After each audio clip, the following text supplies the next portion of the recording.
month of the year.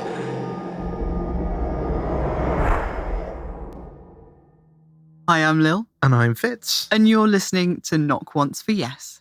And do you find us experiencing somewhat of a second summer? After a week of chilly weather and promisingly misty mornings, we were gearing up for the golden hues of autumn and all the excitement of the spooky season when out of nowhere we got hit with another mini heat wave. We should be wrapping up warm watching Poltergeist under a blanket, not slowly melting in shorts and t-shirts.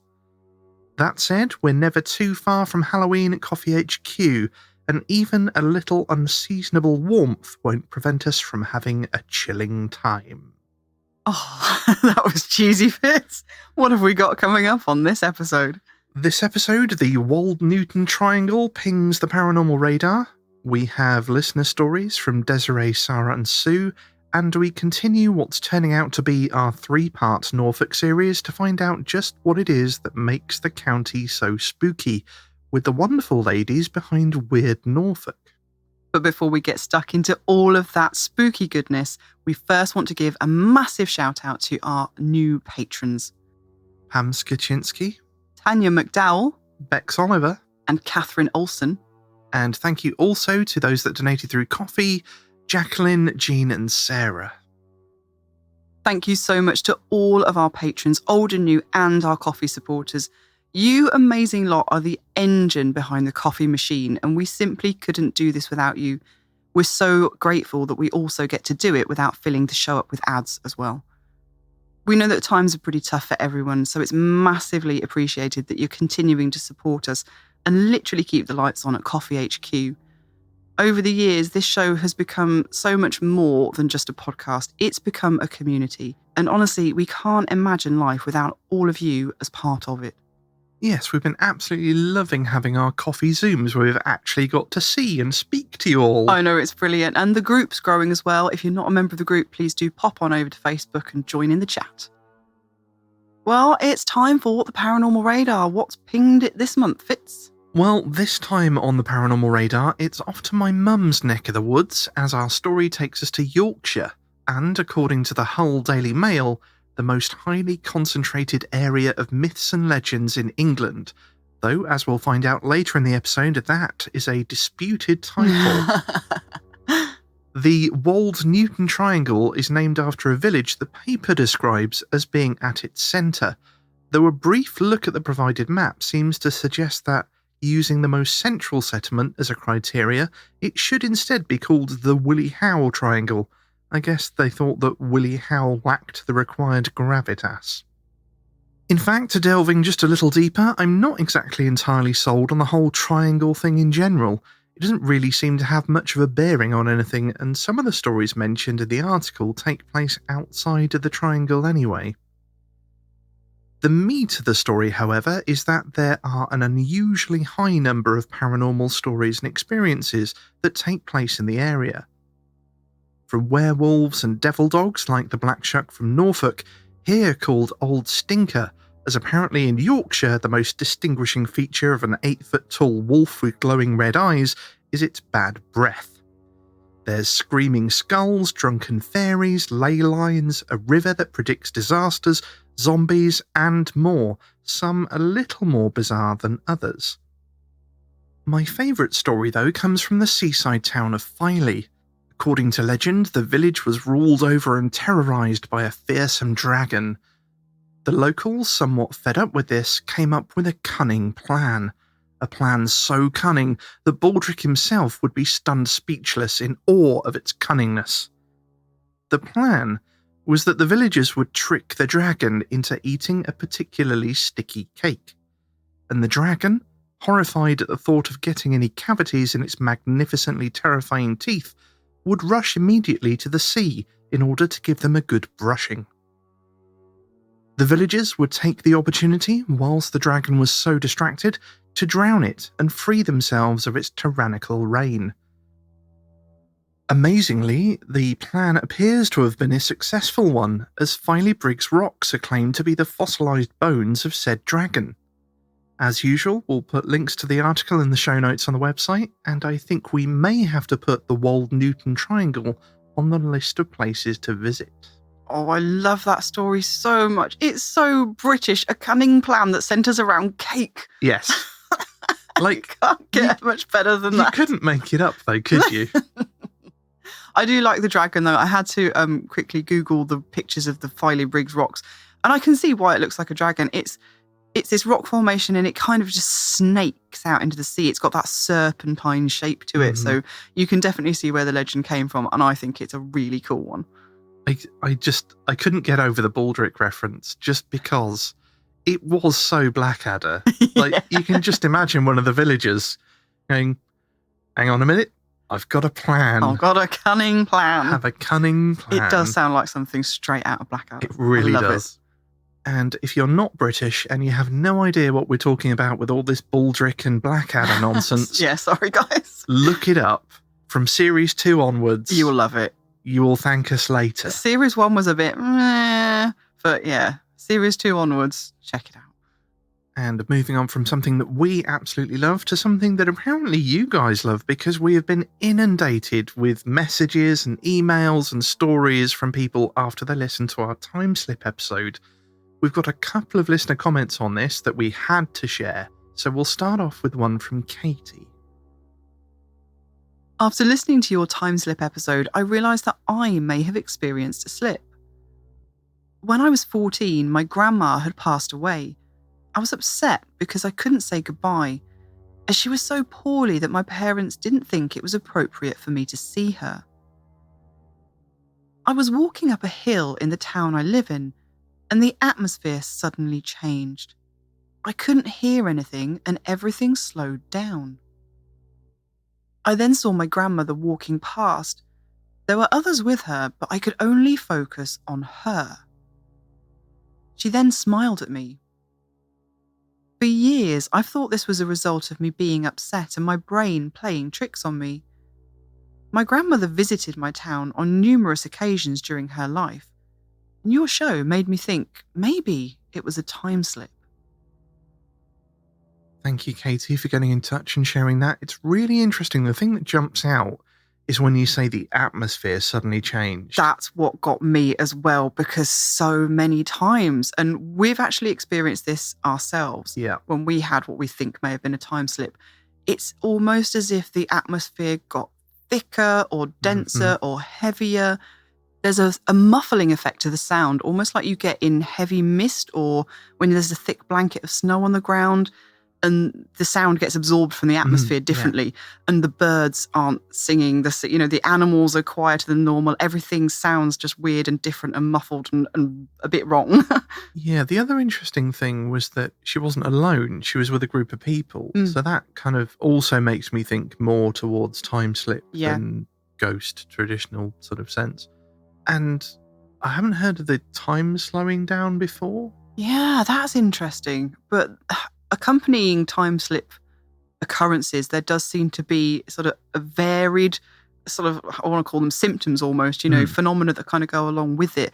Just the sort of time being out of place, sound being out of place, everything just altering slightly. So yeah, I think that's really interesting. Funnily enough, the difference in sound and that kind of change in the atmosphere crops up in another listener comment we had about time slips. And this one was on our YouTube channel from Motor City West Auto. They said, I had an interesting experience a couple of years ago.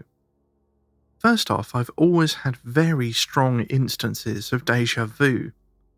They've become less frequent with age, but used to be a frequent occurrence.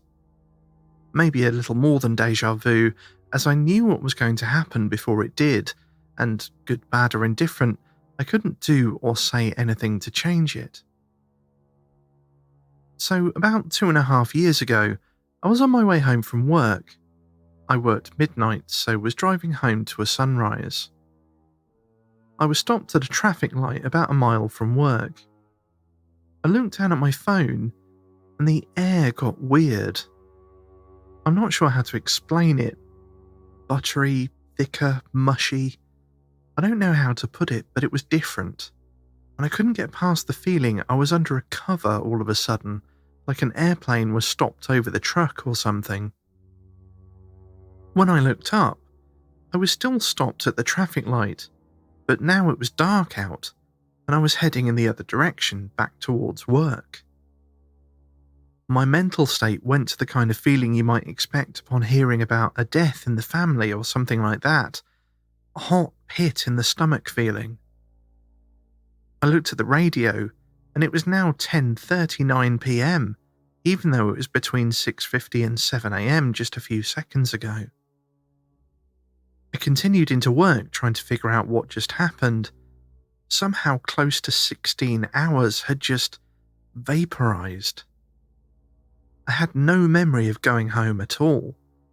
I had no one to ask either. I was close to retirement and had already moved my wife to Arizona, and my girls were away at college.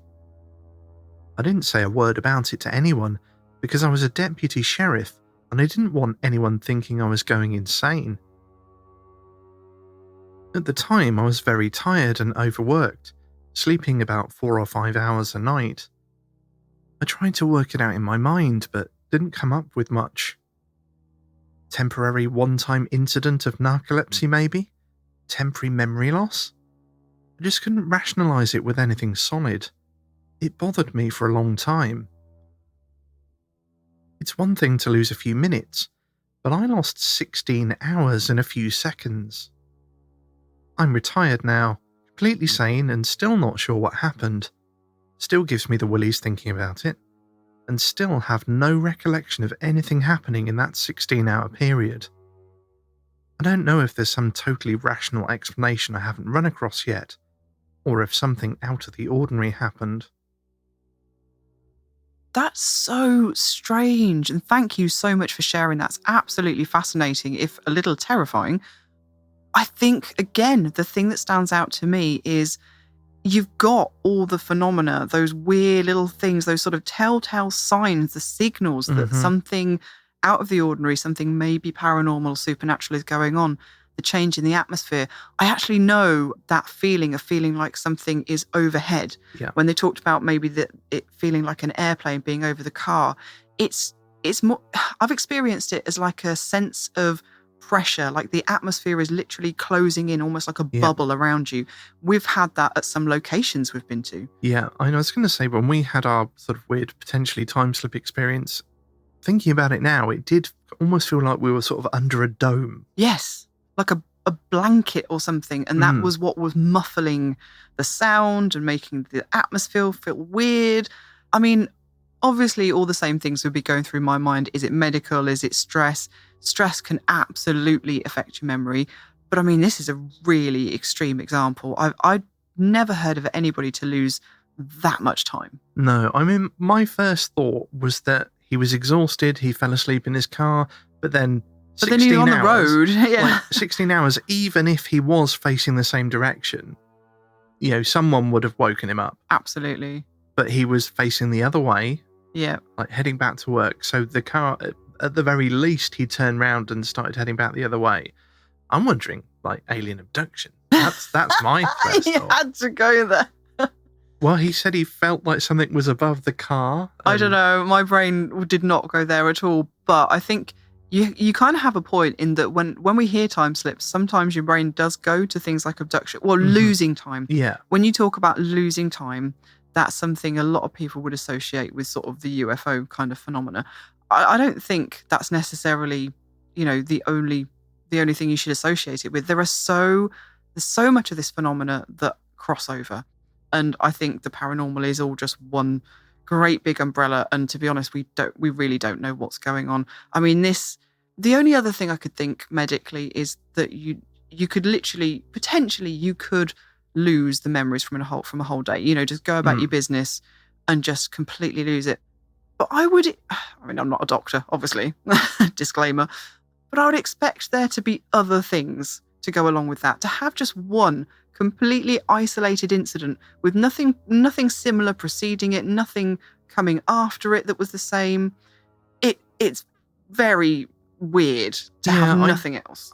And again, like you say, I'm not a doctor and I've never sort of had that kind of experience, but you'd have thought there'd be some kind of like hazy break in between, not just like I look down and look up and it's 16 hours later. Yeah. Like, oh God, did I fall asleep or something? And, oh, what's going on? Where was I? Oh yeah, I was on my way home from work. Not just like click and bam, it's completely No, and changed. that's a good point, actually. I know when I've been really stressed, sometimes I've said I've forgotten the drive to work. Mm. And by that, I mean that, I remember being in the car. I just can't You remember kind of any go of on the details. autopilot and yeah. Because you're tired, I've just woken up, I'm very stressed, in a rush. And it's not exactly that I don't have any memory, it's just that I've lost the detail of the memory. So, like you say, to sort of look down at the clock and it be one time and then look up and 16 hours later, it's very extreme. Mm. And I don't know, I think there's something else. I think there's something else going on. There was definitely something weird happening there. So thank you again for getting in touch and sharing your experiences, and we've been really enjoying hearing about these time slip experiences, so if there's any more of you that have had these time slip experiences, get in touch, and we may well put another time slip episode together. Yeah, that would be cool. And it's stories galore this episode as we move on to our next listener story, and this one is from Desiree. I, like many people, try to find reasonable explanations for any odd occurrences I have, which sometimes conflicts with my gut instinct. But because I could explain it away with a breeze, a neighbour's perfume, one of my 4 cats, or just my mind playing tricks, I usually forget about it. Though there was one experience I never could explain away. I was living with a best friend at the time in this old 1-bedroom apartment in downtown Tucson.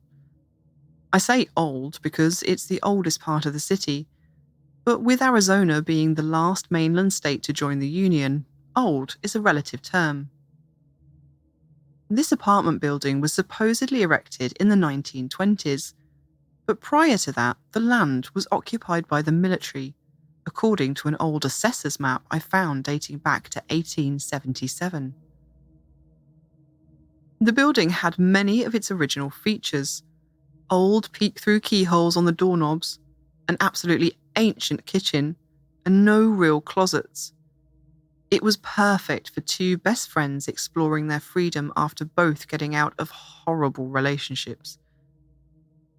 Since it was a 1-bedroom, my friend Lexi sectioned off part of the living room to use as her bedroom, and I took the actual bedroom. The bathroom was only accessible through my bedroom, so it was a bit of a privacy trade-off. We also had a heater in the wall between the bedroom and the living room where Lexi and I slept. Sometimes, when one of us couldn't sleep, we would whisper through the heater vent to see if the other was awake. One night, as I was drifting off to sleep after chatting with Lexi, I heard something clatter to the floor in the bathroom. It startled me, but being so close to sleep, I thought, I'll just pick it up in the morning. That was until I realised there was nothing in the bathroom to clatter. Being such an old building, there were no vertical spaces like cabinets or shelves to put anything up in the bathroom. Our shampoo and soap were kept on the floor of the tub until we needed to use them. Nothing could actually make the sound I heard. With this realisation, my eyes shot open, but I was too spooked to move. Now hyper-aware, I listened for any further strange sounds. Was someone in the bathroom? Maybe someone broke in while we were gone and they were just waiting for us to fall asleep until making their escape. Or maybe I was just dreaming. I took a deep breath and I mustered up the courage to whisper through the heater vent. Lexi. Yes? Is everything okay? I don't know. I heard a noise in the bathroom. I heard it too. I thought maybe you tripped on something. No, I was falling asleep in bed. We chatted back and forth about what it could be, but finally I asked if I could sit with her until I calmed down. I got out from under my covers and sprinted into the living room and into her bed. We continued to think about the possibilities. Finally, Lexi had had enough speculating and very confidently stated, "I'm going in." She opened up my bedroom door and flicked the light, peeked in, then closed the door again. She turned back towards me. She stared off for a moment. "Desi, How did you get out of bed? What do you mean, how did I get out of bed? I mean, what did you do when you got out of bed? Thinking this was silly, I mockingly reenacted lifting the covers off my body and walking towards the door. So, you didn't do anything weird with your blankets? Your pillows? What? No! I wanted to get out of my room as quickly as possible. Well, take a look at your bed now and let me know if that looks right to you. Lexi stepped aside and I opened my bedroom door. All of my blankets and pillows had been pulled down to the foot of the bed and piled on top of each other. Nope. I closed my door and ran back to Lexi's bed. She was right behind me. Now we were both shaking and silent. We hardly slept that night, but we slept together and with salt around the bed, just in case. In the morning, I had to get back into my room to use the restroom. I opened my door and saw the blankets and pillows still piled up at the end. I threw them back into place and then ran into the bathroom. Just as I thought, there was nothing out of place. Nothing could have toppled over to make the sound that I heard. That is the only time I could not explain away what I experienced. And thank you to Desiree for getting in touch and sharing that story. It was an interesting one. It's almost Vardoga-like, apart from the bed sheets. It's just like somebody else. You've heard somebody going about their bathroom routine. Yeah. But then you get to the bit with the bed sheets and you're like, what was going on there? I love these kinds of stories, though, because it's just not what you're expecting to happen. It's almost like there's a twist. I'm down all the way with, something's made a noise in the bathroom. It's unexplained. There's nothing to make the noise. That's creepy enough in itself. And then to find that while she's out of the bedroom, her sheets and pillows have been piled up at the end of the bed. That's just, so many layers of weird going on there. I love the way that you're just like, I'm fine with one unexplainable weird thing, but when it gets to two, that's going too far. It's more like when it messes with your bed. That's, place of sleep should be sacred. True, but then I also find bathroom, like you're at your most vulnerable. Oh, that's true. Yeah, I guess your bed and the bathroom are the two places you really don't want paranormal activity. But I'm totally with her on the, you're just falling asleep, you're all comfy, your eyelids are drooping, and you hear a sound, and you really, every fibre of you really wants to write it off as like, it's nothing, don't worry. And then your adrenaline reacts for you, and you just get that knot in your stomach, like, oh, no, that sound wasn't okay. It's like, that was the cat, and your subconscious goes, the cat's on your lap. Yeah. And you're like, that was the cat. But yeah, your instincts are having none of it. They're like, nope, there's something amiss here. You've got to wake up now. Been there.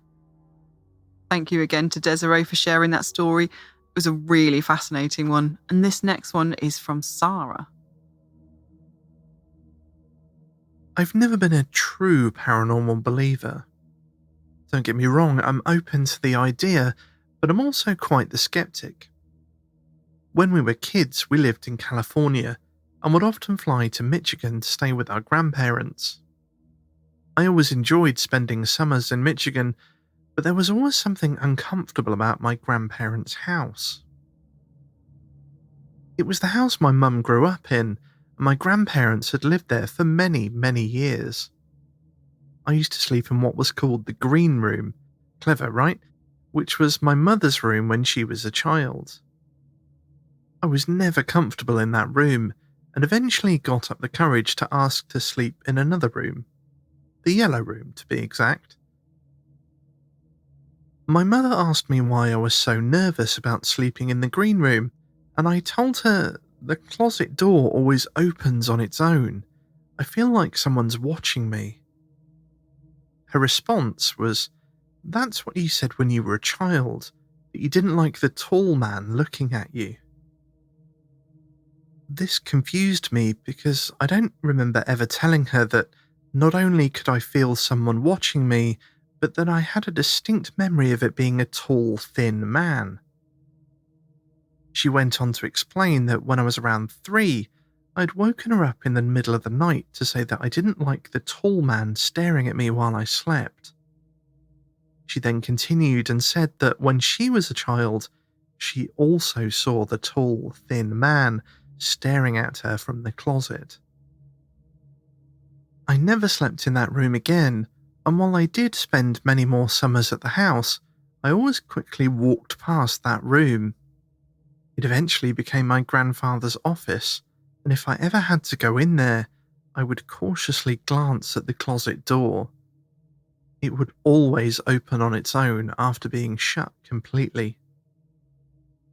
To my knowledge, no one's ever died in that house.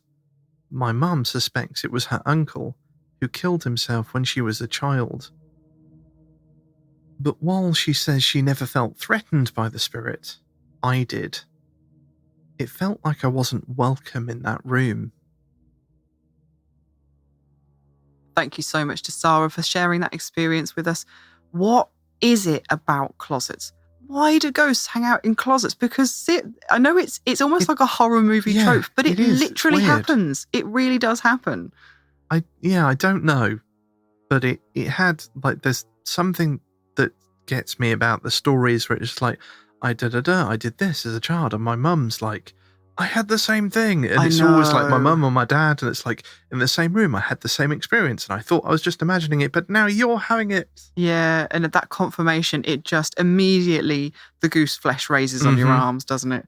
But yeah, it's the same with attics. You know, again, it's a horror movie trope, ghosts hanging out in attics, in closets, basements, on the stairs, you know, places that aren't generally populated much by people. And is that the reason? They're just keeping out of the way? Quite possibly. And I think it's become such a horror movie trope that it's almost sort of, you know, it's almost like an in-joke now. But we've had experiences in these exact places. It really does happen. It really does seem that is where a lot of experiences occur. Yeah. So they're just staying out of our way. And that the monster under your bed is more scared of you than you are of it. It's trying to kind of stay out of the way. That's what I said about the spider that magically appeared and just descended from the ceiling between our two microphones while we were recording this very episode. And that's exactly what I said to Fitz. And he wasn't impressed by my explanation at all. When the creepy 8-legged monster bungee jumps off the ceiling into your face, like that is not the action as something that's scared of you.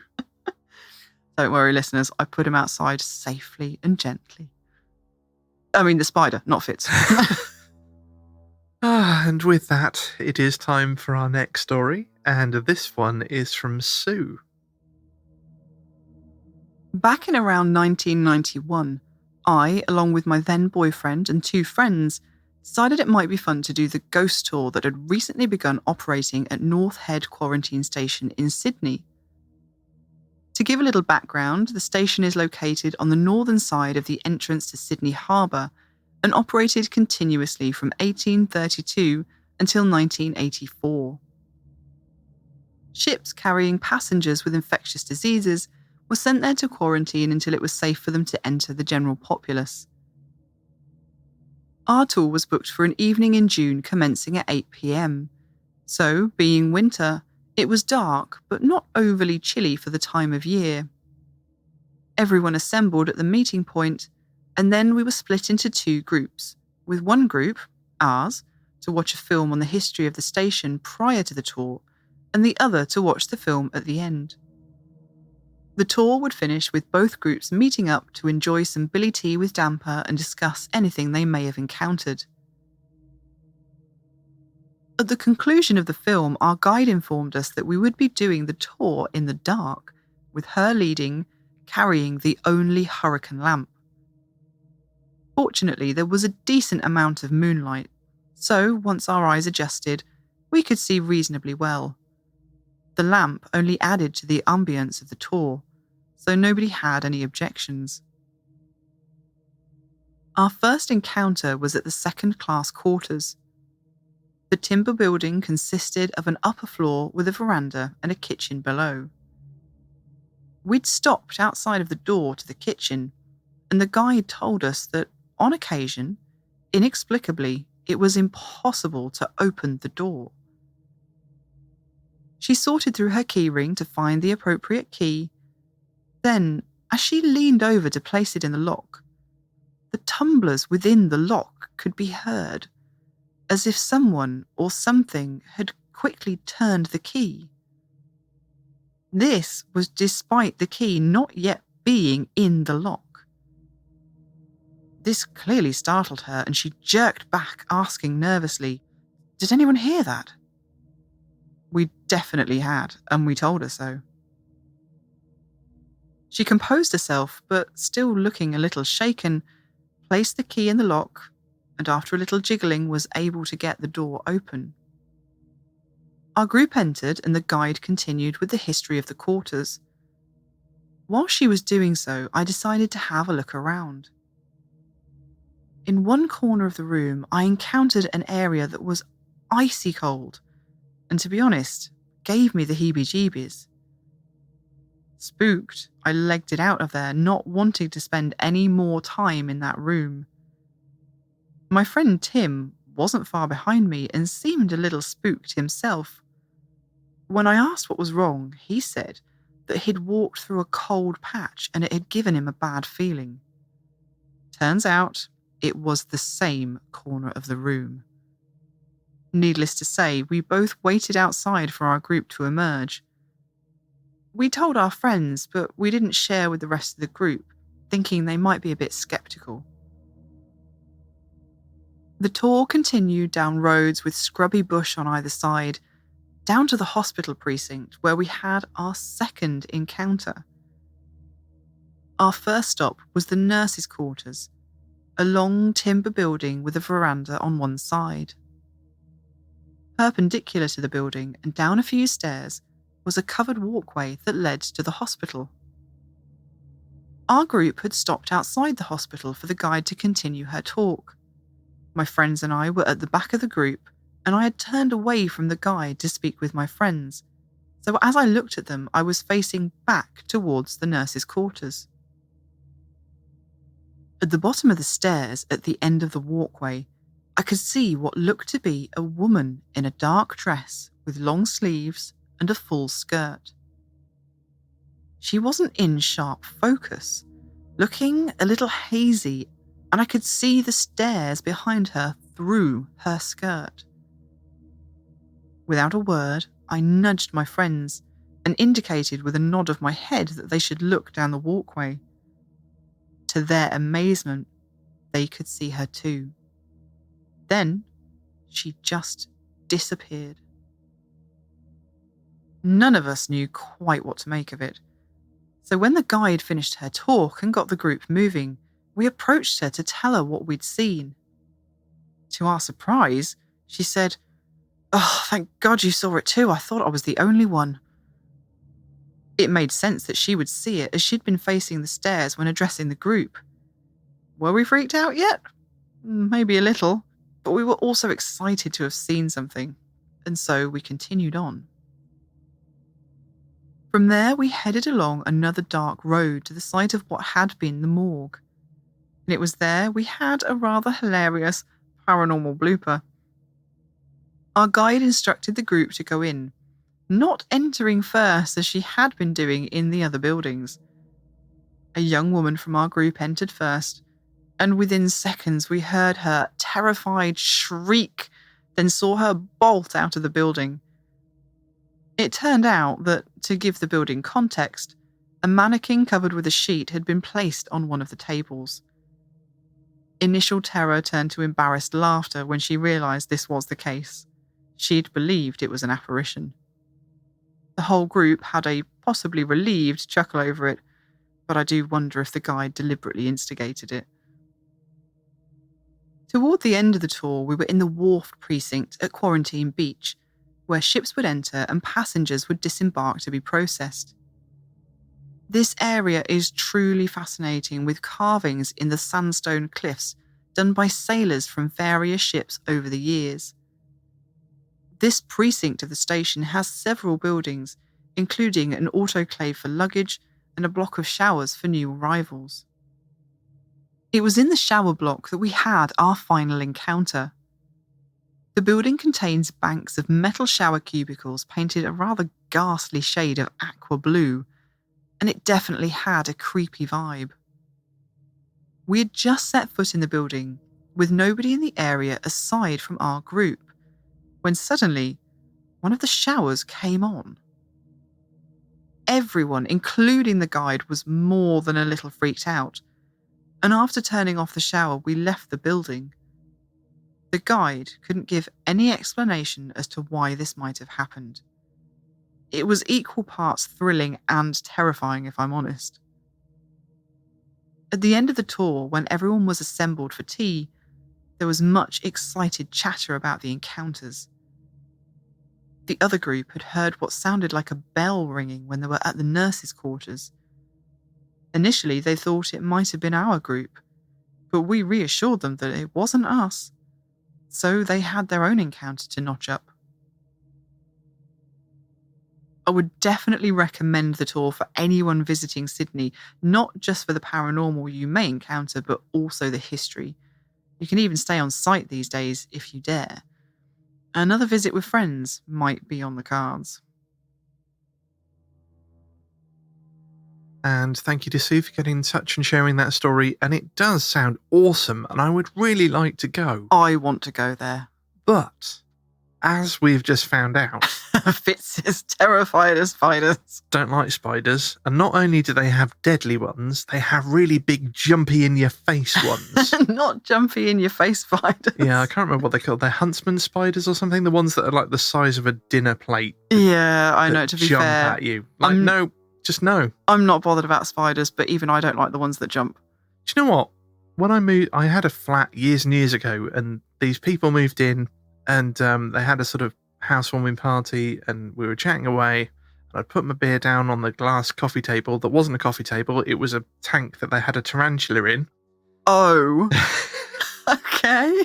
And I was introduced to the tarantula, and you know what? I didn't touch it or anything, but it didn't freak me out because it was really slow. Yeah, it's the fast, skittery ones, isn't it? I could just about manage it, and I knew that I was going to be faster than it to the door if I had to be. Well, also, it was in a glass tank. Well, no, they took it out and handled it. Oh, okay. Yeah, wasn't horribly keen, but No. dealt with it.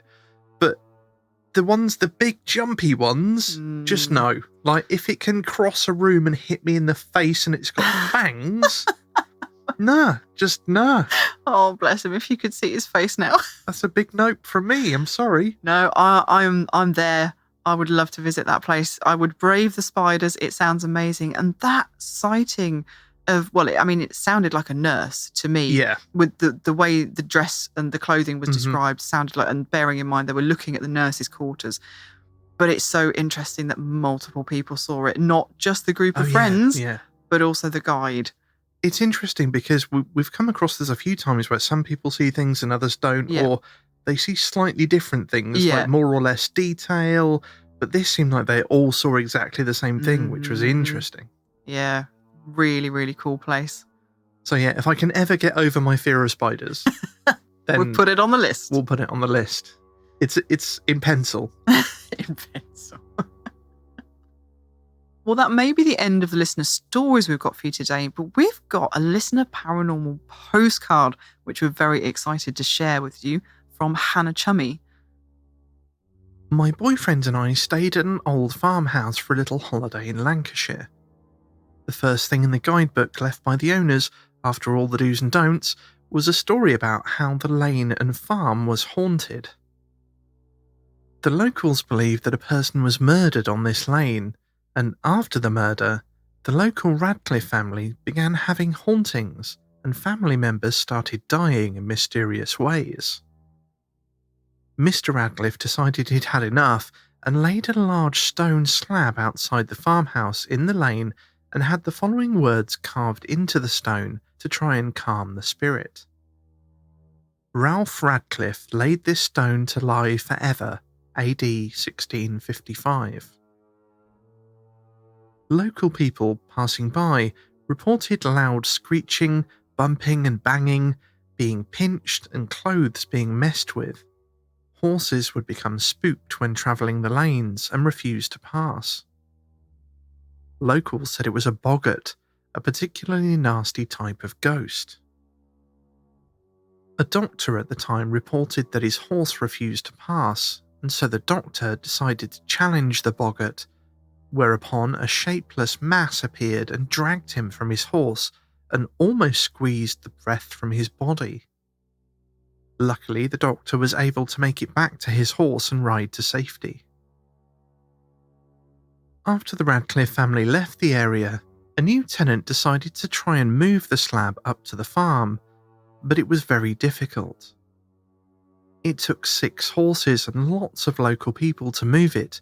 Many of them were injured and reported hearing a lot of noise from the stone itself. When the slab made it to its final place, the happenings didn't stop.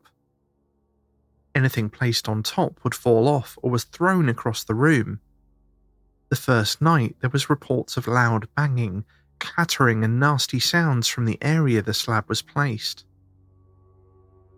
The next day the new tenant decided to take the slab back to its original place, but this time it only took 1 horse and the slab appeared to be moving on its own at times.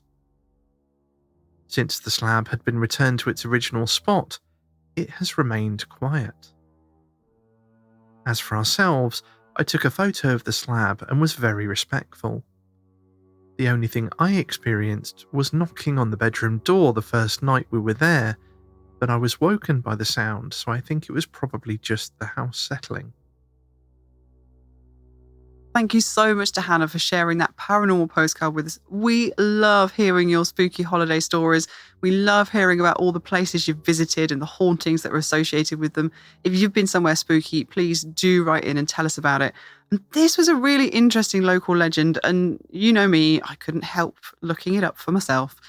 And looking at the slab, it is a massive stone slab. It's kind of laid into a squat stone wall. And the slab itself, it's about 9 feet long, 2 foot wide and over a foot in depth. So, this is a significant piece of stone. It's thought to weigh several tons. It's quite famous in local folklore. And although these days it's known as the written stone, if you want to look it up for yourself, at one time it was known by locals as the cursed stone due to the supernatural activity that seemed to follow it when it was moved. The lane itself that it is on also attracted a variation on its name for a time during the height of the paranormal activity, when locals began to call it Boggart Lane, which I love. That's an amazing name, Boggart Lane. I love it. I found some really interesting blogs on the stone, and according to them, there does seem to have been some further paranormal encounters continuing in the lanes around the farm, even after the stone slab was returned to its original resting place. One author in the 1870s apparently reported that the apparition of a woman had been seen in the vicinity of the stone, followed by a different author around a decade later relating another similar sighting, again regarding a shadowy figure of a female being seen in the lanes around the area. I'll put the links to these blogs in the show notes so you can check them out for yourselves and see the authors and the books that they're referencing for these additional paranormal encounters they're talking about, because it is really interesting. But also Hannah put her own photo of the stone slab in the Facebook group. So if you're in there, go and check it out. It's really, really interesting. It sounds like something from the sort of Victorian age. Come see for yourself the cursed stone of Boggart Lane. The cursed stone of Boggart Lane. Oh, I love it. That's such a good title. I can see the illustrate the graphics of the the Victorian graphics, signs, yeah. And that, I'm afraid, was the last of the listener stories and paranormal postcards for this episode. Thank you to everyone who shared their paranormal experiences with us, and don't forget to get in touch if you've had a spooky encounter through our website at knockOncevs.com.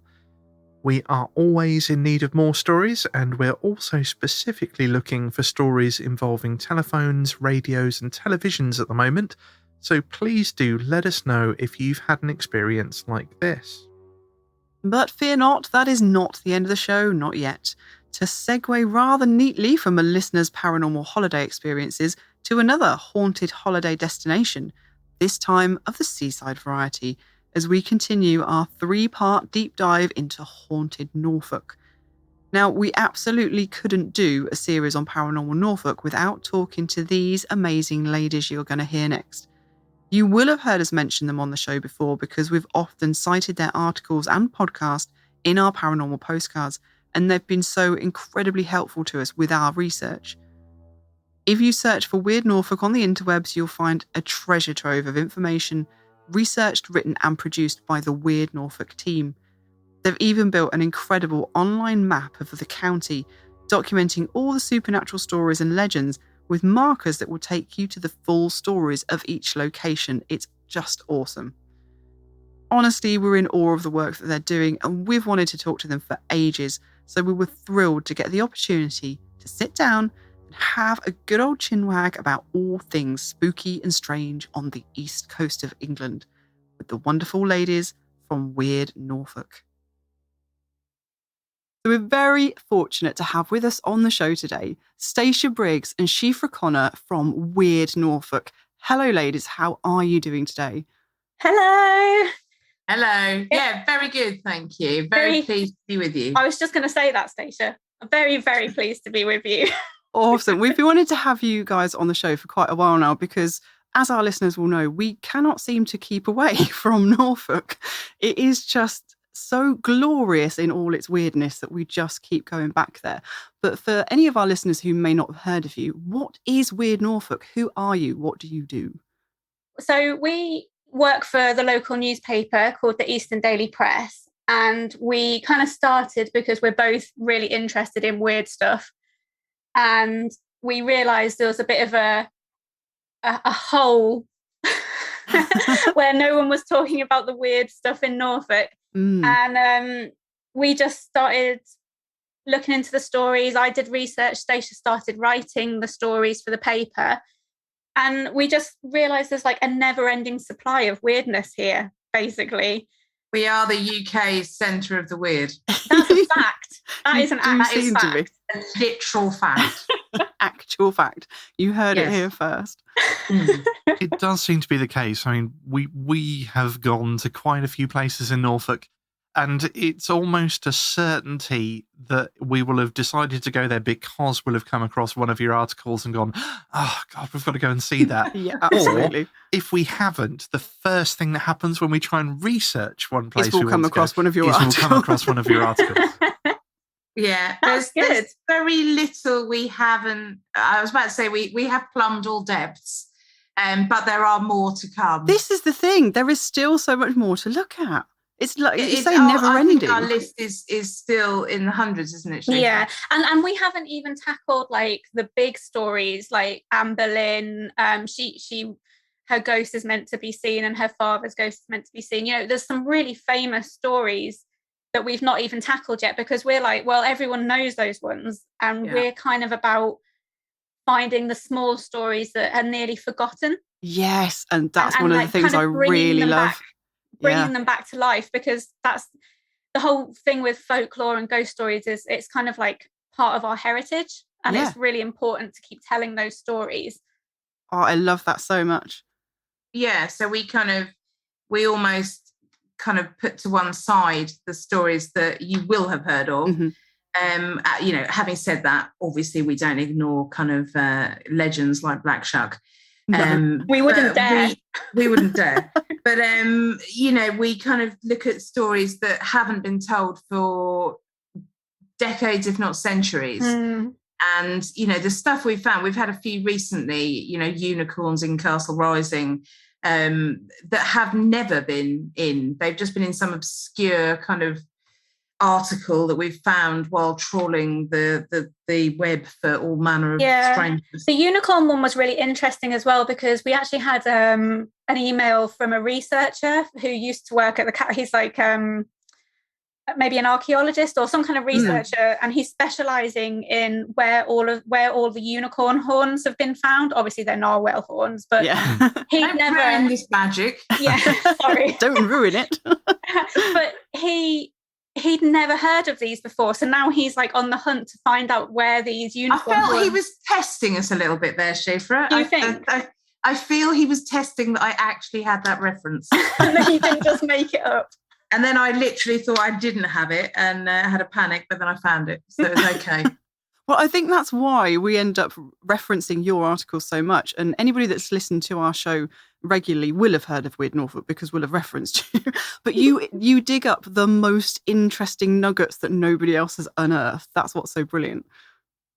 Brilliant. That's exactly what we're trying to do. And everything we do, there is a source for. There is nothing that is not, because we're newspaper background and because that's our bread and butter and we have to be able to say it comes from here. There's no kind of hearsay or us making anything up. Although we have been accused of it. Oh no. We're like, no, this is something that's happened. Yeah, we don't just kind of think, oh, who haven't we done with? Should we just throw in a UFO? It's all from either the kind of the library, which is incredible for us, isn't it? Yeah, so we have at our offices, we have a physical bound copy archive of newspapers going back to the late 1700s. Some of them. If you could see the look on Lil's face now. Oh, well, you'll have to come and have a look round. I'll happily show you round. One day I would love to. I mean, any listeners for our show know that we're exactly the same. I'm really precious about my research. Oh, she's very precious. There are times when she'll be up till sort of 1-2 o'clock in the morning digging down a rabbit hole trying to find some reference from a newspaper in the 1700s for something that she's come across somewhere else. And this is very relatable. It is. Yeah, relevant. Yeah. So you guys don't just do the articles for the newspaper, though. You also have a podcast. Yeah, so we started with doing the articles for the paper, and it kind of became apparent over time that people were quite interested in what we were writing about, and we were kind of nudged into doing a podcast. Nudged, I like that. But we talk about this. How you hear us on the podcast is how we have always talked with each other. Mm-hmm. Yeah. So it wasn't that difficult really to transfer into doing a podcast because we just talk about weird stuff all the time anyway. Yeah. You would kind of go over to because we were in the same corner at work in our office when in those halcyon days when we were in offices. Remember we them? were in the crazy corner where we had our own Weird Norfolk shrine. Yeah. With kind of a ram's head and all manner of stuff. And we had to move it when royalty came to visit. It wasn't appropriate. It wasn't appropriate for us to have the black magic altar.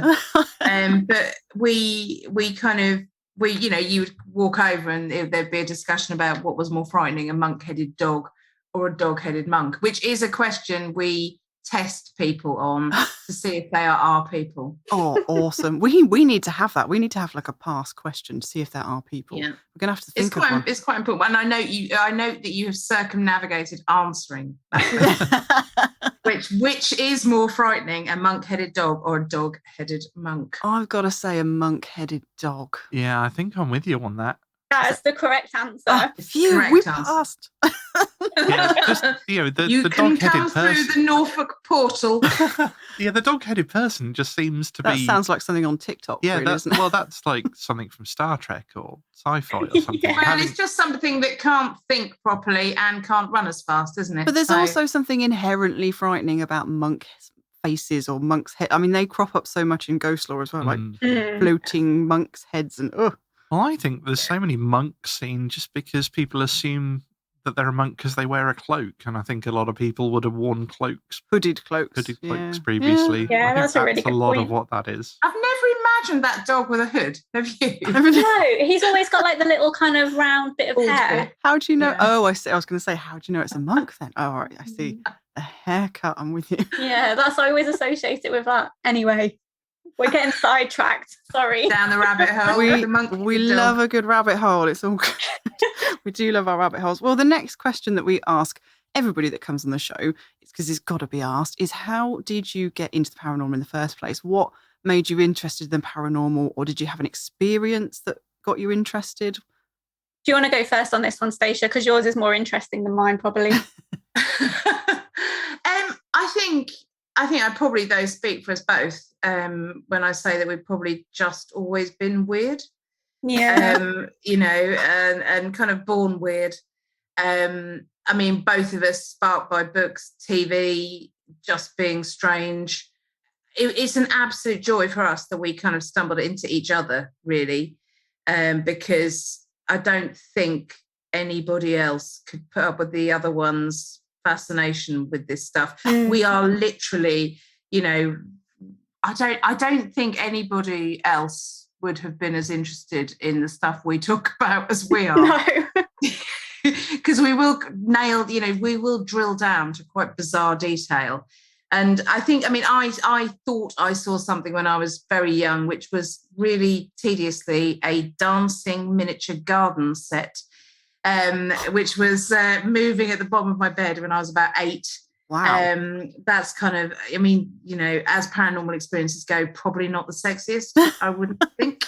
But a pretty interesting concept. Yeah. Well, at least it's, normally people see a spirit or mine is a miniature gardening set that I got for Christmas that year. That is far more interesting than a shadow figure, I have to say. Like it was being held by small invisible things. What was that Disney film where all the... with the wizard and the dancing mops and Snow White with the cleaning products. Yeah, actually quite a lot of Disney films. It's the Sword in the Stone. The Sword in the Stone. Yeah. Don't get me on Disney. Don't get her on Disney. Tweaked into my head just then when you said that, the dance. I was like, yep, that's it. I started seeing all the mops moving. I'm not going to do the music in case we got copyright struck. But... Yeah.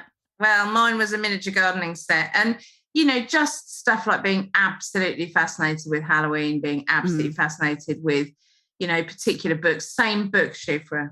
Yeah, we had, for me, it kind of started, I got given, I think, for Christmas on my birthday, a book called The Unexplained, and it was just a massive book. It is sitting behind Lil's head, it our copy right now. I've been wanting to get my hands on a copy. I really need to have a look on eBay for one.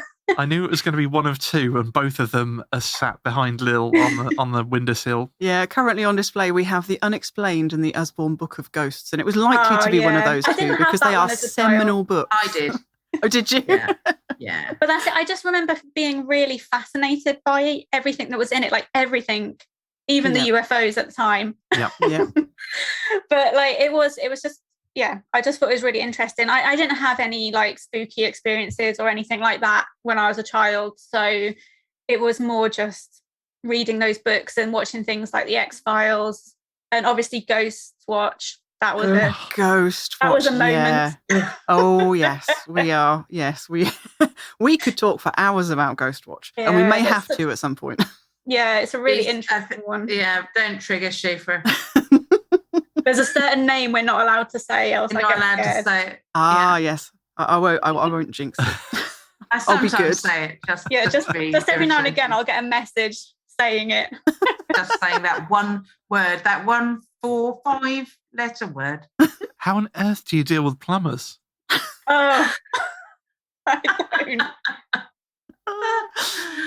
So we could relate to pretty much all of that. We were just sitting, listening and nodding at each other, exchanging knowing looks, going, yeah, we know. It's very relatable.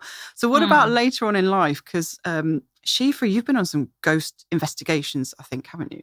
Yes. And you may have a bit of an interesting story about one of them. Yeah, well, this is why I feel like a bit of a fraud when it comes to the paranormal, because I don't think spirits want to talk to me. So I know Stacey's had some really interesting experiences, and a lot of people I know have had paranormal experiences, but whenever I've kind of put myself into positions where I may be more likely to have an experience, nothing happens at all. Or there was one incident when I was on a paranormal investigation in Norwich Castle Mall, which is now Norwich Castle Quarter, which is kind of, it's really interesting actually, because it's built kind of into the castle mound, kind of underneath it. Oh, cool. And so it's underneath what used to be the old cattle market. So it's an area that's they found skeletons when they were building it, didn't they? No, that was Chapel Field. But they also found them at Castle Mall, because that was how I got into my job, because I had to write a story about it. So there were skeletons at all our malls. Yes. So anyway, so it's a really interesting historical place. And it's actually, when being in an empty mall is actually quite spooky. Yeah, as it is. I can imagine it is actually. And we were in an empty unit and we were doing kind of a bit of a seance. You know, the thing, I can't remember what it's called, when you put a glass on the table and it's like you write yes and it's like no. a spirit board, I think. Yes, it's not quite a Ouija board because it's not as detailed, but it's just yes and no in a glass. Anyway, every time I had my finger on the glass, it kept moving away, so I couldn't reach it anymore. And my finger kept coming off. So the person who was leading the seance asked the spirit if they wanted me to leave, and it went straight to yes. I was like, okay. You were literally booted out of a seance by a ghost. Dissed. Yeah. It's funny you should say that, because we were doing something at home the other night. We were doing a bit of a paranormal experiment. And basically, I'm not going to go into detail, but it involves a radio. And the second, like, Lil was helping me sort of get adjusted and getting me a cushion and things. And the second the radio touched her hand, it all just went dead and quiet and stopped. I killed it. I just completely killed it, which isn't normal for me, actually. Usually we're sort of ghost magnets, aren't we? But I was blocking something that day. It's very frustrating because I would like to be a ghost magnet. You know, because I'm so interested, it's like I would love to see something. Yeah. But maybe I'm just really off-putting to them because I want to so much. Yeah, possibly. Too needy. Yeah. Oh, that's such a shame for you, though. Never mind. So, what about Stacia? Have you? I think you've possibly had some experiences yourself. Not hugely. I had one quite recently when I was staying in a hotel, and there was a huge amount of noise above me at about 5 o'clock in the morning. And I was staying with two people who had made a bit of a fuss the night before and had kind of been arguing outside. And I assumed that the 5 a.m. wake-up call was kind of a bit of retaliation. So I didn't say anything because I thought, well, fair enough, frankly. And when I went to check out the next morning, the lady said to me, I hope you had a really nice night's sleep. And I said, well, I didn't, but nothing to do with your marvellous beds. Yeah. I said, I don't know who was above me, but they were certainly not very happy, and they were kind of like moving stuff across the floor and pulling out, it sounded like they were pulling out drawers and etc. And she said there was nobody above you. She literally showed me her arm and the hairs had gone up, and she said, I can't tell you how much this happens for that room. And she said that there's something not in that room, well, possibly in that room, but above it. So it's like a 3-story, and the thing that lives there is in the very top room, but often the activity is in the room kind of sandwiched in between. That's it really was loud. Interesting. It was incredibly loud. It was, and I didn't think of it for a second that it would be anything other than, you know, some irate people kind of making their point to those below who may have kept them up too long. Which it might still have been, I guess. It might have been, you know, a spirit pointing that out. But yeah, that was the most recent one. And other than that, not a huge amount. But that was probably the most really obvious physical manifestation that I've ever kind of... And had no idea at the time. How irritating is that? Could have recorded it. Could have gone outside. It was in our time of podcasting, you know, could have done loads. I think I phoned you up, Shufa, didn't I? I told you. It's late, really, isn't it then? And the hotel doesn't want to do anything about what's there. That's a shame. I was literally going to be like, we need to investigate this place. I kind of get that. You know, I kind of understand that. Some hotels make a thing of it. I think if you basically say we've got 3 rooms involved, then, you know, maybe not. It's really interesting you should say that about the 3 rooms, though. Last year, I think we interviewed the Haunt Me team from a TV web series. And one of the interesting things they'd done on their investigations was actually they'd got a plan of the building they were investigating, and it was over several stories, and they got a floor plan for each floor. And they marked down on the floor plan where each of the hotspots of activity were. And when they lined them all up, they realised that all of the hotspots were in a column. They were all rooms, one above the other, and it all went up in like in different stories in the same spot, which is really interesting. Wow. Yeah, it was it was really strange, but in retrospect, which is just quite irritating, really, isn't it? You know, I kind of think, you know, we spend a lot of time saying, wouldn't it be interesting if we heard something, saw something, and then when it actually happens, you know, I was just quite annoyed that I couldn't get to sleep. And also the room was freezing, and I assumed that I had inadvertently put on the air conditioning. And I also said to this lady, you know, I have no idea. I couldn't find the air conditioning to turn it off. It was freezing in there. And she kind of pointed out there wasn't any in that part of the... It was, I mean, absolutely freezing, to the point I think I had to have about 3 or 4 different quilts on top of me, that cold. Oh, blimey. And it was mid-May.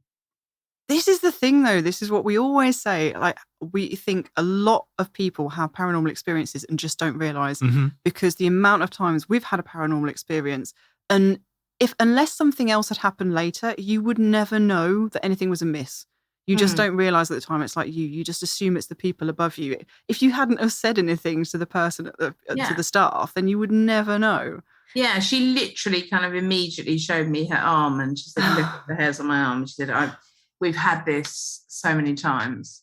You know, I think that thing about having paranormal experiences and not even knowing, I think that's a really interesting thing, because I think me and Stacia have talked about before, how many times might have you walked past a ghost, but because they're not in like Victorian clothing or like a monk or something, it could just be someone who looks normal in like, you know, like a tracksuit or something, and you wouldn't even clock that you'd had an experience.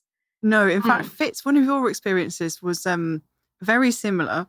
He saw somebody standing at the side of the road, and it's only because we wouldn't think anything about that at all, except I think there was something a little bit off about the colour, if I remember correctly. But it was only because you then turned back to look, and there was nobody there, nobody anywhere to be seen, and this was sort of like 3 o'clock in the morning or something. It was a real early hours in the morning. But if you'd have just driven straight ahead and had no reason to turn around and look behind you, you wouldn't have thought anything about that. It wouldn't have even crossed my mind. No.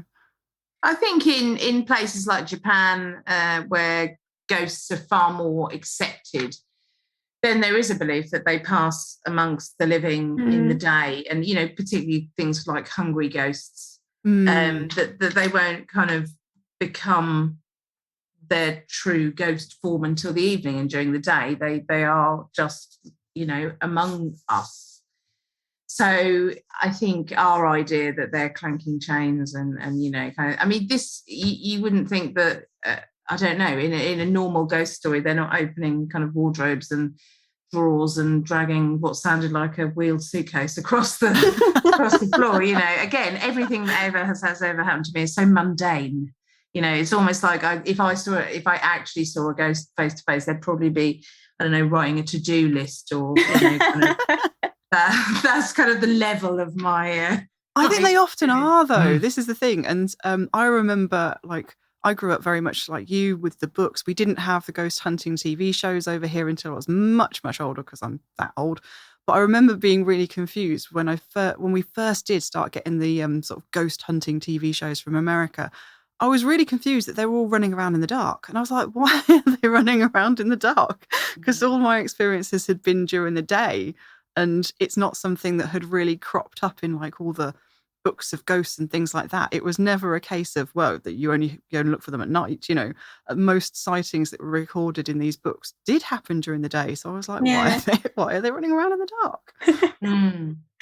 Yeah, it's interesting, isn't it? I mean, I think we always keep an open mind at all times about anything, and that's, I think, why our kind of work works, because people come to us and tell us their stories, and we don't kind of judge whether they're telling the truth, and we don't really add an opinion. We just kind of report what, as I said, again, that newspaper background of, you know, somebody comes to you, you interview them, and then we present that story as they tell us.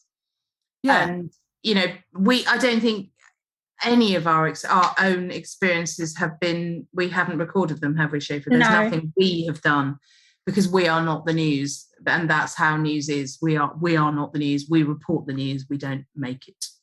Yeah, no, we totally understand that. So We've talked a little bit about how you like digging out the most interesting nuggets, but for our listeners who may not know Norfolk very well, what are some of Norfolk's claims to fame in terms of hauntings? I think our biggest claim to fame is Black Shuck. Yeah. Without a doubt.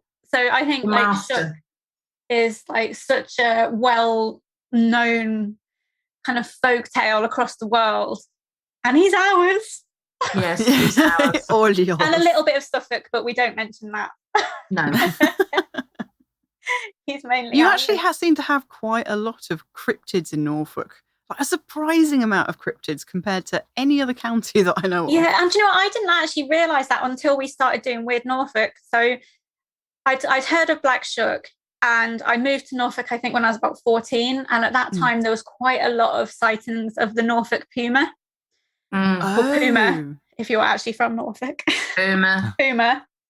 But then once we started doing Weird Norfolk, more and more kind of came out. And it's quite strange, really. You wouldn't, for such a, I guess, a small county, we have an awful lot. You do. You have a lot crammed in. You've got hikey sprites and wood woes and Norfolk Bigfoot. Norfolk Bigfoot and things I can't even remember the names of. It's really interesting. I think a lot of these stories are kind of linked together. So like the folkloric elements of like the wood woes and Black Shuck are kind of intertwined now with more modern day sightings. So the wood woes, I think, is intertwined with sightings of the Thetford Bigfoot. And obviously Black Shuck, I think that's kind of morphed into the Norfolk Puma. Very interesting. I love it. Yeah, we only just heard about the Thetford Bigfoot in the last sort of 6 months. Yeah, the Beast of the A1075. Yeah, the Beast of the A1075 is one of my favourite ever weirds that we've done. Yeah. It's just I think we had an article in the Face about us about the 1075, didn't we? He has brought us international acclaim. It's the only problem with Britain is that we have terrible road names. You know, that's in America, so uninteresting. you'd have like, you got Sunset Boulevard and this, that, and the other. Route 69 and what do we have? The B74937. It doesn't have the same ring to it. No, it doesn't. Somehow though, every time I pass any sign of the A1075, and obviously it's quite a long road and you can approach it from both ends, and every time I'm kind of on the lookout for this kind of thing that lurks there. But the interesting so that sighting, the story behind that one was there was a report that came in, although we didn't have it in the paper, did we? We found it on the Paranormal Database, which is a fantastic website. And local. You probably. And local. He's based in Suffolk. Oh, is he really? Oh, yeah. No, I know the place. Yeah. So there was a driver one night heading down the A1075, and out the corner of their eye, they saw what looks almost like a wolf of some description, and they were like, "Oh, that's a bit weird." So they turned back round to have another look, and they saw that this like big, shaggy, dog-looking creature was dragging something into the forest. Oh. And they thought, and then they turned back round to go back the way they had originally come. When they went back past it the third time, the creature then stood up on its hind legs. It was about 8 foot tall, wasn't it? Yeah. So this 8 foot tall, like shaggy, I see they described it more wolf-like, which makes me think maybe more it's relating to Black Shuck than it had like a long snout, didn't it? A long snout. And there was another sighting several years later in the same area. Oh, that's very interesting. It was a really similar description, but the hair on the creature was a lot grayer. So it makes you think it may have been like the same creature, but obviously older. It's got older. Oh, wow. We did go and investigate there. That's actually one of the places we decided to go because it's quite a remote patch of Thetford Forest. It's not really part of the main area. And we did see some strange stuff there, didn't we? We did. Thetford Forest is one of the biggest lowland forests in the UK. So it's absolutely huge. It was planted kind of after the war. And, it's beautiful in some places and slightly less beautiful in others. This is one of the less picturesque parts, I think it's fair to say. Yeah, it's not that pretty. No. And we wandered in, didn't we, with photographers and videographers, and then later the face we wandered in with. Yeah. And we kind of were looking for all the checklist for Bigfoot. So we kind of were looking for drag marks, looking for structures. That's the word. Yeah. Which basically, and it's really difficult because there's a British Bigfoot Society, and they often see structures where you and I possibly might just see bits. A den. Yeah. And so and did we take some Watsits because they're supposed to like cheese? We didn't take Watsits. No. But we did see is that what you use structures. to bait British Bigfoot? Is Watsits? Yes. Apparently. Okay. Cool. He's also It's got good to know. apparently massively bad BO. But when we were there, like all joking aside, like we saw drag marks. Yeah. Mm. We saw some, they were bits of wood, but they looked like they had been placed with Deliberately? purpose. Yeah. And we did smell a really weird smell. Yeah, it was fun. Did you? Like really odd smell. Okay. And it was quite unnerving.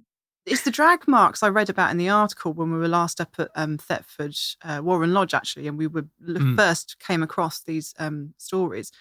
The drag marks thing, there's nothing really in UK forests that would be dragging like a deer off into the woods. Like I can't think of anything apart from there's nothing people. big enough, is there? No. But then, when we spoke to an expert, a Bigfoot expert in the UK, she kind of said, or Deborah said, that you would be most likely to see this kind of creature by the side of a road because obviously there's roadkill, isn't there? So it's easy to it's a bit like going to a supermarket, isn't it? You Easy just pop pickings. by and see what a 4x4 what's on offer. Yeah. a lorry has run over and then drag it off. So she said, although you might think that creatures might be, wise enough to stay out of the way, in fact, it's a bit like us, we're not off, mostly we're not off hunting and gathering and foraging. We just go to the supermarket. I do need to say, for our American listeners, if you don't know what Watsits are, they're like cheese puffs. They're kind of puffed. Yes. Sort of, puffed corn snacks, are they? Yeah, Maize covered in snacks? cheesy powder. Yeah, they are. I just can't believe that he's not more interested in Monster Munch. I know. Oh. It would make more sense, wouldn't it? Yeah, had to get that in. It's cheese.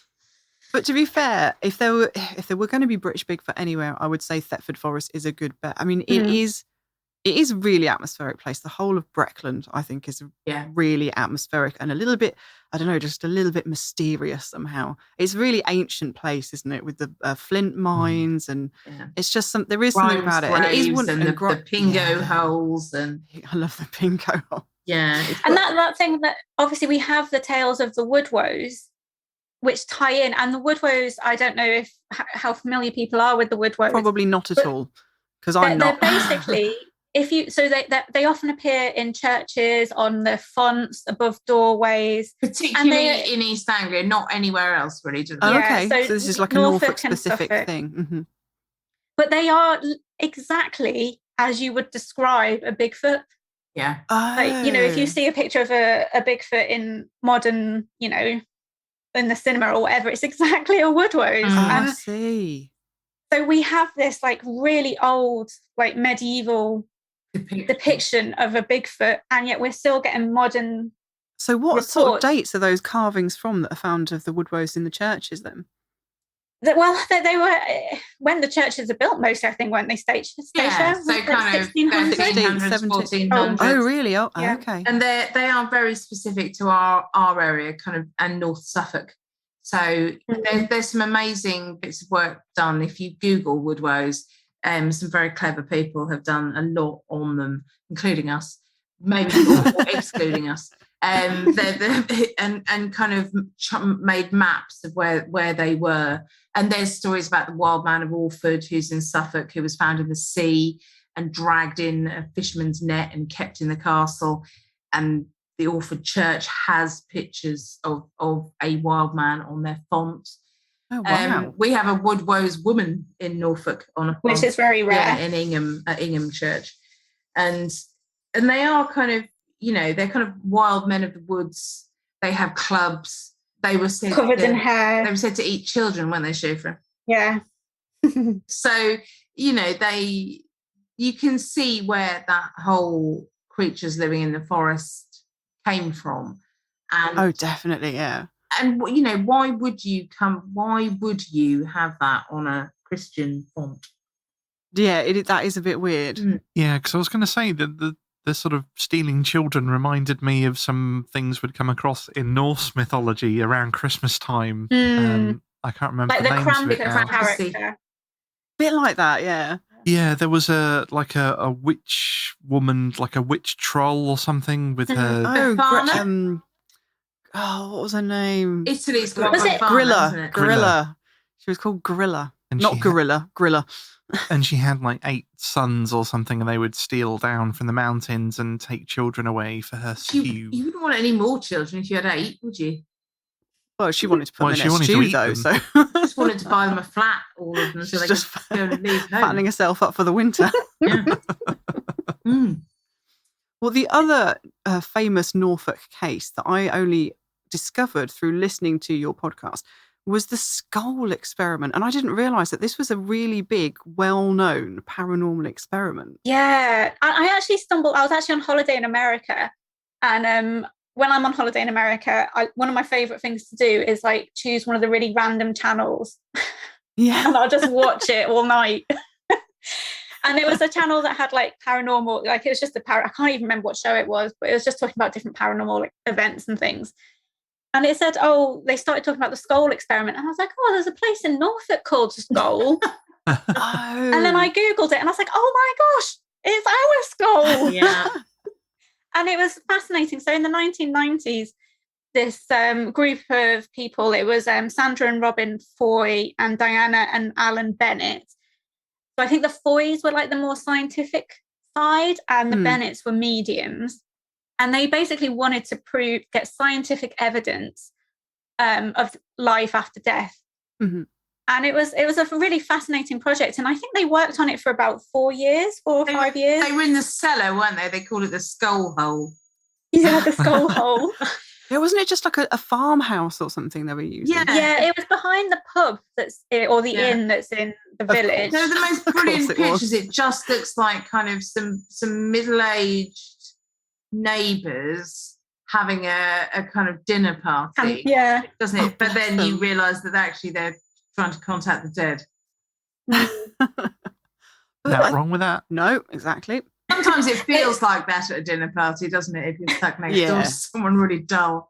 It feels like you're trying to contact the dead, but they actually were. But they did have like some. So the SPR, which is Society for Psychical Research. We know them well. What is the SPR? It's the Society for Psychical Research. That's the one. It's the word psychical. Psychical. It's a bit of a mouthful, isn't it? But they went along and observed a lot of their experiments, and the SPR published a paper in 1999, kind of their report on it, and actually they were very complimentary. Oh, really? And were like, they've been as scientific as they can, and they've got some interesting results. But then obviously you also got people who were very skeptical because all of the experiments were performed in the dark, and things would apparate out of nowhere, but it was pitch black, so you couldn't actually see where they came from. So it's a really interesting one because half of me is like, well, they did get some really interesting results, but the other half was like, they didn't really do themselves any favors because they didn't really document it in a good scientific fashion. No, but what year was it that they did these? 93, 94, wasn't it? Yeah, 93, and they published their paper, their report in 2000 or 1999. And actually, as the Eastern Daily Press, we actually sent a reporter and a photographer to talk to them. So we have like these original photos by one of our friends. She went into the skull hole and she spoke to them. And we've got pictures of some of the items that... Is apparate the right word? Yeah, that is the right word. Pretty sure. Yeah, so it was, and some of these items are actually quite large. You're thinking, how did these manifest from nowhere? It was really interesting and I think quite an underrated case as well. I don't think many people know about it. No, like I said, the first time I heard of it was through your podcast. And then when I looked online, I realised that it was actually a really well-known thing. And like you say, the Society of Psychical Research were involved, and it's really kind of documented. There were a lot of reporters that went in because they weren't trying to hide, what they were trying. The point was they were trying to get proof, and they wanted people to sort of be aware of what they were doing. So no, it's a really interesting case. How did you feel about it? Do you feel that it I'm was the same with you as you? I'm fascinated because they did get some really interesting stuff going on. And after I listened to your podcast, I went and found quite a lot of stuff online that I printed off and started to read because I'm a bit of a nerd. And yeah, it was really interesting. And the Society of Psychical Research people were, like you say, they were kind of going with the flow. They were like, yeah, this is cool. They're doing what they can. But as you say, looking into it further, some of the things that they came up with, they could be replicated. That doesn't mean they were replicated. Yeah. But they could be. And as you say, they didn't do themselves any favours because they insisted on the experiments being done in the dark and only certain people were to handle certain things. And I wish that it would be done again today with more rigorous sort of controls in place. Another one, didn't they, in 2006 or... Yeah, 2006. I think the boys left the group, and it was the Bennetts continued the research. But I don't know if they're still doing it now. But I mean, technology has moved on so far now, hasn't it? Like, you could easily have like night vision cameras in there and really high. Yeah, so it could still be done in the dark. Yeah. It would be really interesting to do. Yeah, I hope somebody in the future does like pick up the reins, as it were, and start again. Do it again, but with the technology that we have now. Maybe we should do it. Yeah, we can give it a try. Well, we've started doing our own sort of little experiments at home and sort of on locations that we're lucky enough to be invited to. But yeah, we're definitely not of the standard of being able to get fancy night vision equipment and stuff yet. No. But yeah, hopefully one day we could. We'll have to encourage some people with night vision cameras to pick up the reins on Skull experiments. Indeed, I'm sure we know somebody. We must do. We must know somebody that will have a crack at it. We'll make a few calls. So, having gone over some of Norfolk's claims to fame, what are some of your favourite interesting little nuggets that you've dug up that basically nobody's ever heard of? Oh, that's a good one. It's a little bit like Sophie's Choice, isn't it? If you substitute folklore for children. But there are... I mean, ours would be the same, wouldn't they, Shufa? They would be the same. So it would be the cursed goat's head of Strumption. Oh, yeah. That's an amazing one. Just an incredible story, which is it's quite a long story, so we'll keep it short. I'll try and keep it super short. But yeah, it was it sounds like a horror movie, and it really should be. There was a goat that visited a pub in about 1906, wasn't it? Yes. Landlord takes a fancy to it, so buys it, then kills it, as you do, stuffs its head, mounts it behind the bar, and it kind of stays there without incident until about the 60s. And then a landlord decides to get rid of it because a young man touches it and then dies in a car crash the next day. Oh, no. He removes it, but the paranormal activity then ups to a massive... It gets out of control, doesn't it? Control. He literally decides to just chuck it in the river. So he chucks the head in a river, and but it didn't want to stay put. And so it's found by a local. They gave it to a farmer. The farmer's son decides to open his own museum of the macabre. That lasts about a week because what happened there, Shufa? His nan had nosebleeds. Yeah, their nan got really ill having nosebleeds and things, and the animals all started acting really strangely. One died, didn't it? One died because at the pub, didn't they had a pet monkey that died? Yes. Really weirdly. Oh, no. Yeah, it's all very odd. Yeah, and basically this goat's head. Every time they tried to get rid of it, they buried it, they threw it in water, they did all sorts, and it would come back. Oh wow, that's proper horror movie fodder. And bad stuff happened every time it came back. Yeah. And we That's don't know Lord where of the it Rings is stuff, now. that is. Does anybody know where Mount Doom is in Norfolk? Chuck it in. So that one is an absolute Norfolk classic and definitely worth looking up if you want even just for the pictures. The pictures are amazing. Yeah. Oh, are there actually pictures of the cursed goats? So that was something that we reported on in the EDP back in the 70s, I think we did it. And so we have these amazing pictures of this bedraggled, sorry-looking goat's head. Yeah. Is it still in existence? We don't know. Oh, we don't know. No, it's vanished. So I think another one of my personal favourites, and again, it's probably one of Stacey's, is the Fanes. Mm-hmm. And the Fanes are one of those stories that was like nearly lost, and we just stumbled across it. And the Fanes are at Heatherset, which is just on the outskirts. Would you say it's just on the outskirts of Norwich? Yeah, just outside Norwich, which is the principal city of Norfolk. And they're basically a version of Black Shuck.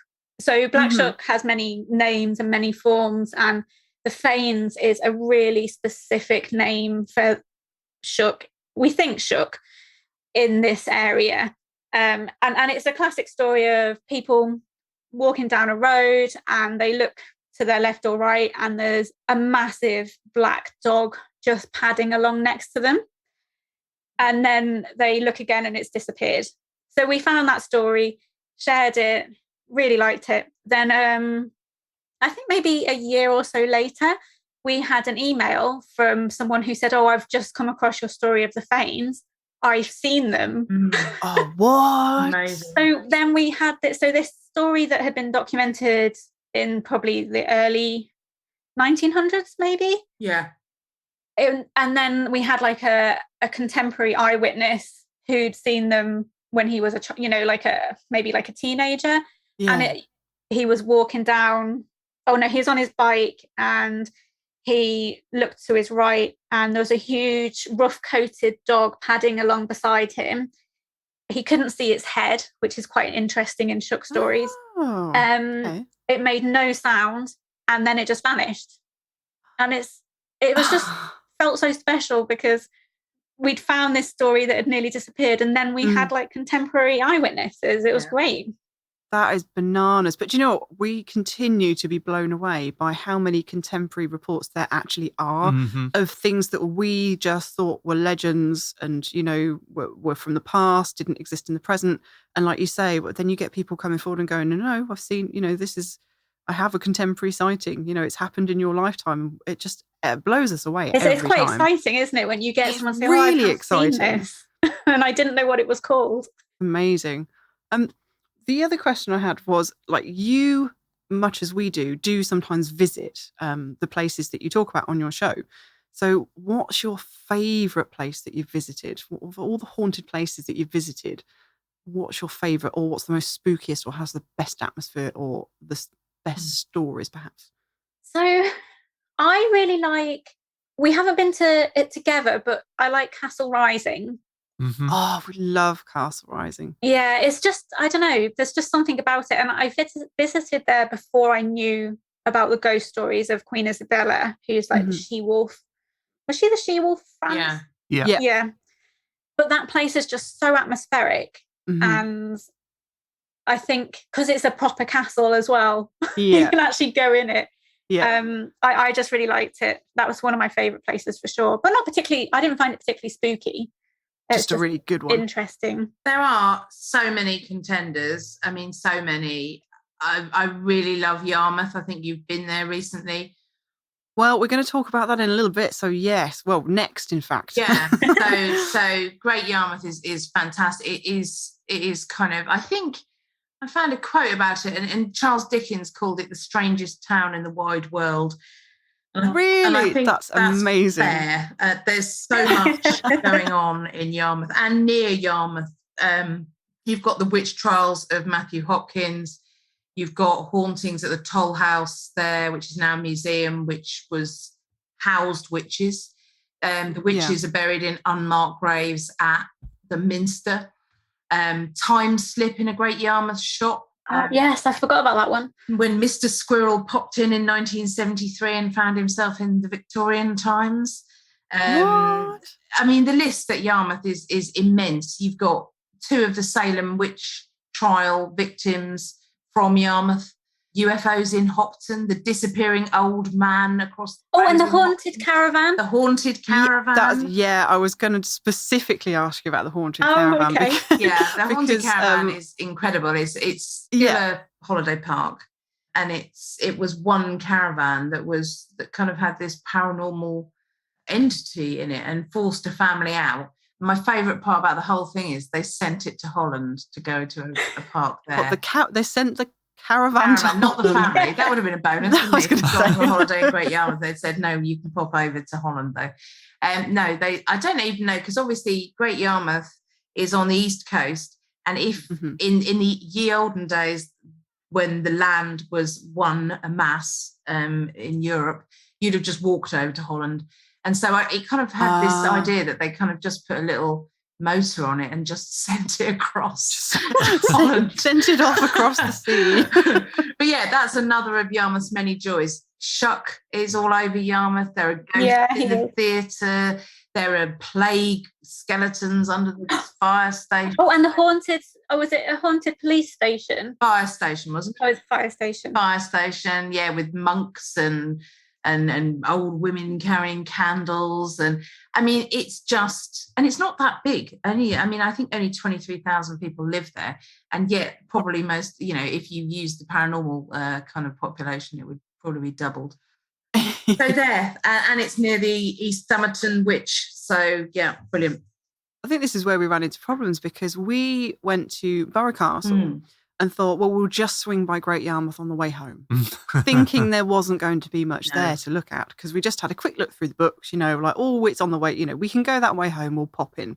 And we had a look around the Minster, because that's where, the bulk of the ghost stories, our quick search we'd looked up were.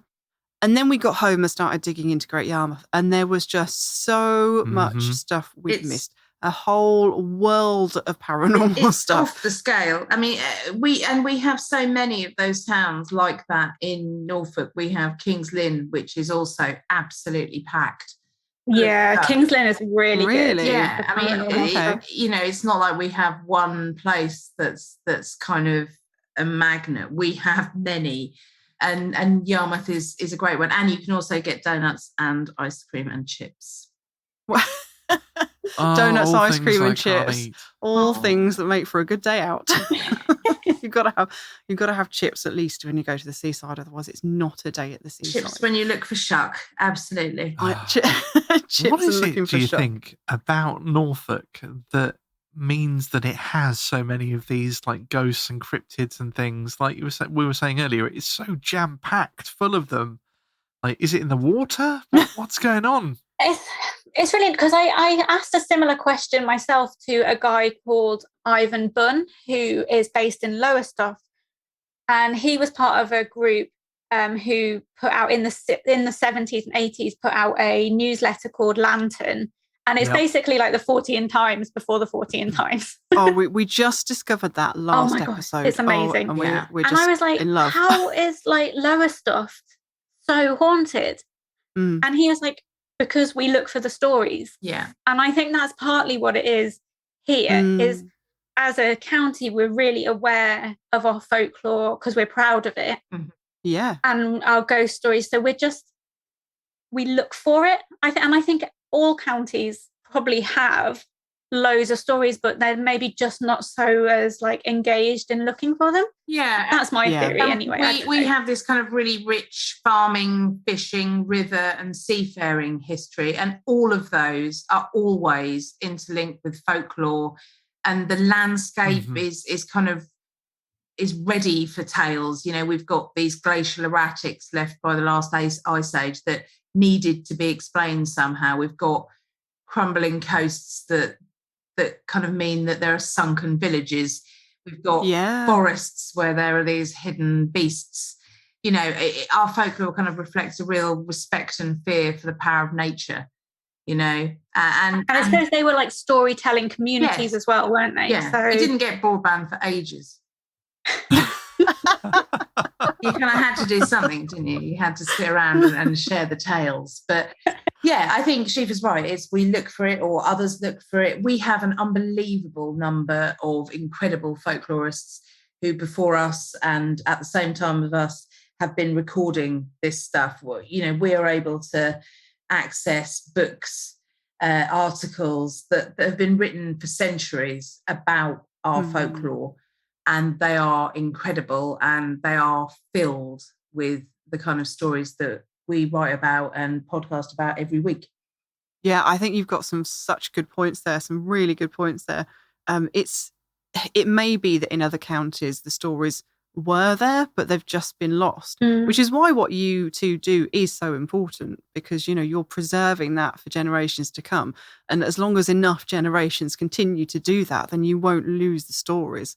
I really hope that's the case, because, you know, although we do it selfishly because we love it and because it's fascinating, I think you kind of hope that one day people will be speaking about not necessarily us, but the stories we kept alive in the same reverential terms we are talking about other folklorists, because unless you do share these stories, unless you do keep talking about it, they will go and we will lose them forever.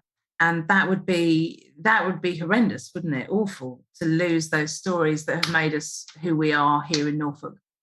I have no doubt in 150 years' time, there's going to be some person with an interest in the spooky going, look, I found this article from 2014. It's on the internet, remember that? And we will be trying to come through to them somehow. On the spirit box. No, we are really cool. You're right. Well, I hope we'll have come up with something even better than the spirit box in 150 years' time. But that does feel like a really nice note to end on, with the idea of preserving these folklore and legends for generations to come. We absolutely could keep you here talking all evening, because it's been fascinating. It's been so brilliant talking to you, but we can't. You do have lives. So we will let you go now, back into the wildy weirdness of Norfolk. But before you go, if you can tell our listeners how they find Weird Norfolk. Okay, so it's really difficult actually, because we don't actually have a website, because we appear on the website for the Eastern Daily Press. So if you search Weird Norfolk and EDP 24, you'll find us, no trouble. Yeah, to be fair, I just type Weird Norfolk into Google and it comes up. So and then you can find us on Instagram at Weird Norfolk, and our podcast is called Weird Norfolk, and it's on all of the major podcasting websites. Can you tell we're very technical? Yeah, we'll put links to all of those in the show notes on the website. So if any of the listeners want to check you out, you can just head over to our website and click on the link, and they'll take you straight there. And we highly recommend you do. We do. Thank you so much, ladies. Have a wonderful evening. Thank you. Bye. Bye. And that, I'm afraid, is all we have time for this episode. Thank you to everyone that shared their story this episode, and don't forget that if you've got a story to share, please do get in touch through our website at knockonsforyes.com. We are always in need of your true paranormal experiences, and we're looking particularly for stories of people being contacted by someone that's passed through telephones, radios, and televisions at the moment. So if you've got a story that fits the bill, or know someone that does, please do get in touch. You can also find links to all of our social media channels on the website, so please do check it out and join us for a chat, see what we're up to, and the haunted places that we've been. I do need to make a quick note here that there are a few of you that have requested to join our Facebook group recently but haven't completed the question that's asked when you attempt to join. We've had a few issues with spammers in the past, and answering a quick question is a simple way for us to filter the vast majority of them out. So please do complete it, and then we can get you in the group and chatting with our amazing coffee community.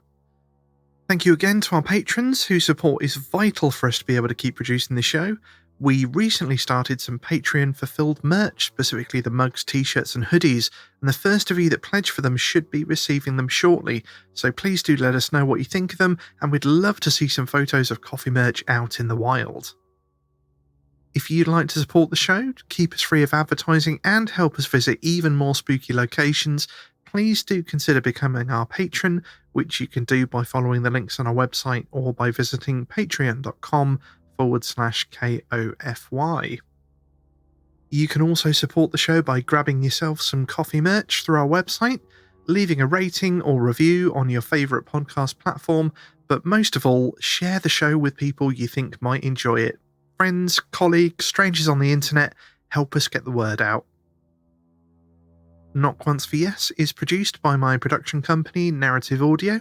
And if you've got a podcast and would like to outsource your editing and post-production, then please do get in touch either through Knock Once for Yes or narrativeaudio.com. And we hope that you'll join us again for some more spooky stories and haunted history on the next Knock Once for Yes.